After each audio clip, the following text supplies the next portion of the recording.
कुछ बड़ा करने के लिए आपको कभी कभार बहुत बड़े रिस्क लेने पड़ते हैं। क्या उड़ाएगी हवा अब साहिलों की रेत को, भूल जाओ वो दिन के जब सहरा हुआ करता था मैं। ऐसे लोगों के साथ तो गुजारा हो सकता है जिनकी तबीयत खराब हो, लेकिन ऐसे लोगों के साथ नहीं जिनकी तरबियत खराब हो।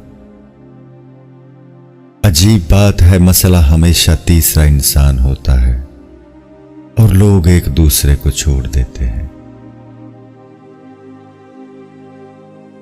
लोग खालिस होना पसंद नहीं करते, लेकिन तलाश हमेशा मुखलिस लोगों की करते हैं। अगर किसी को तकलीफ देकर भी अच्छे से सो लेते हो तो ज़मीर का जनाजा अदा कर लो, वो मर चुका है। कामयाब होने के 3 असूल हैं: खुद से वादा, मेहनत ज्यादा और मजबूत